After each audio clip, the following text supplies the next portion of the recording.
कर नहीं पा रही, मुझे समझ में नहीं आता क्यों नहीं कर रही। लेकिन देखिए, सबसे बड़ी चीज़ तो ये कि देवनारायण योजना जो हमारे लिए मंदिर की तरह है और उसका क्रियान्वयन ठीक नहीं हो रहा। अगर मैं सही मायने में बताऊं तो 17 साल के संघर्ष में हमें दो ही चीज़ मिली।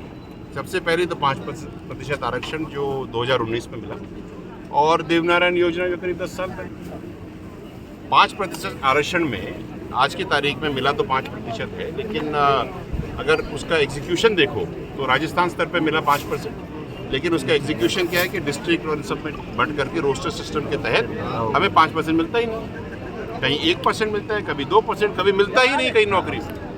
तो ये एक बहुत विचारणीय स्थिति है, और ये केवल हमारे साथ ही नहीं है, ये आपका OBC, SC, ST, EWS सबके साथ है। लेकिन क्योंकि हमारा आरक्षण सबसे कम है 5%, तो हमें पीड़ा सबसे ज़्यादा है।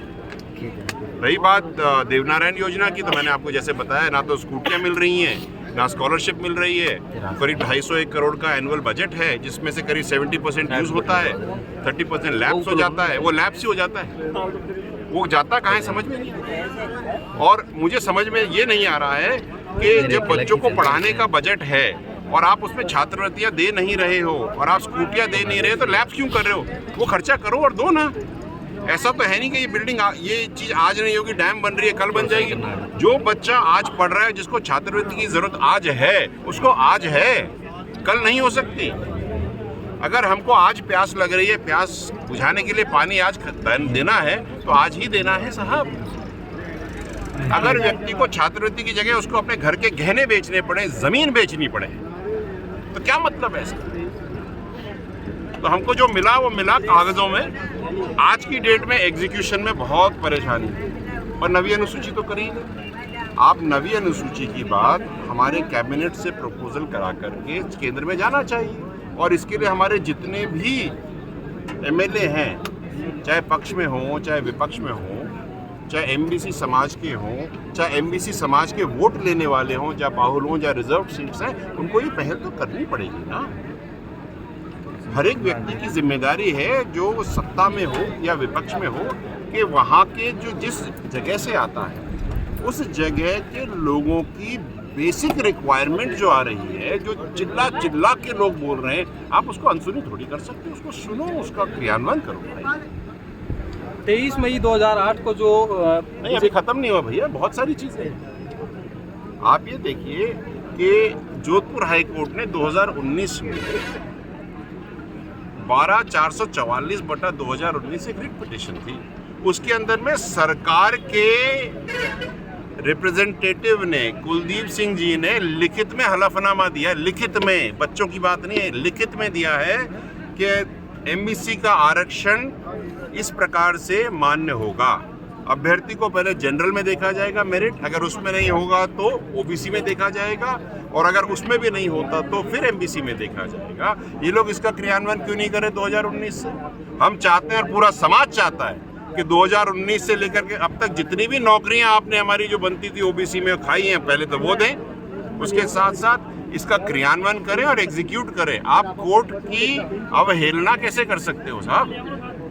जब हमारे आरक्षण को रोकने की बात आती है, तब तो सुबह अगर दोपहर को 10 बजे या सुबह 10 बजे अगर डिसीजन होता है कोर्ट का, तो 12 बजे रोक देते हैं आरक्षण को। और जब कोर्ट ये कह रहा है कि इनको ये फायदा दिया जाए MBC को, तो आप 6 साल से नहीं दे रहे हो। जिस तरह से एक देश में दो निशान नहीं हो सकते, उसी प्रकार कोर्ट का MBC के साथ जो रिश्ता है और जिस तरह से उसको ट्रीट करता है, वो अलग अलग नहीं हो सकता। दो विधान में नहीं हो सकता, नहीं हो सकता, होना ही नहीं चाहिए। और कोर्ट है, सर्वमान्य है, इसके ऊपर तो कुछ भी नहीं है। अगर कोर्ट की ही बात आप नहीं मानोगे तो फिर किसकी मानोगे साहब? समाज में बहुत पीड़ा है, बहुत गुस्सा है, क्रोध है, क्रोध। और इसका निवारण मैं तो आपके माध्यम से ये चाहता हूं कि माननीय मुख्यमंत्री जी, जो हमारे ही क्षेत्र से आते हैं, भजन लाल जी, और वो हमारे ही समाज के परिवेश में पले बड़े हैं, उनको हमारी पीड़ा उनसे ज़्यादा मेरे ख्याल से और कोई गैर समाज का जान ही नहीं सकता। जब उनको हमारी पीड़ा पता है, जो हमारे घरों में आकर के उन्होंने बचपन से भोजन किया है, खेले खाए हैं, तो हमारी पीड़ा भी तो समझिए, निवारण भी तो करिए। अगर हम अपनों से ही बात नहीं करेंगे तो परायों से बात करके क्या हमें मिलेगा साहब? घर के रिश्ते निभाइए साहब। मैं तो ये निवेदन कर रहा हूँ, पूरा समाज आपको आशा की निगाहों से देख रहा है और ये भी देख रहा है कि आप कुछ करेंगे। आप संजीदा व्यक्ति हैं, हम आपका बहुत सम्मान करते हैं। आप हमारे गांव भी आए थे, मुंडिया गांव भी आए थे, कर्नल साहब की मूर्ति पे आपने फूल भी दिए थे, आपने हमारे यहाँ बहुत कार्य भी करे। तो कर्नल साहब की जो बात है उसका भी अनुसरण करा करके हमारा ये काम करा दीजिए, नहीं तो अन्यथा हमको 8 तारीख को निर्णय लेना पड़ेगा, समाज निर्णय लेगा कि कुछ ना कुछ तो करना पड़ेगा। फैसला जी, जिस तरह 23 मई 2008 को जो नरसंहार हुआ, 72 उसमें गुर्जर समाज के लोगों ने वीरगति दी। अब वही सरकार राजस्थान में है, आप खुद उस पार्टी का हिस्सा हैं, बीजेपी का, तो क्यों ना महापंचायत की जरूरत आपको क्यों पड़ी? बातचीत के जरिए अगर कोई सुन रहा होता तो बात ही क्या थी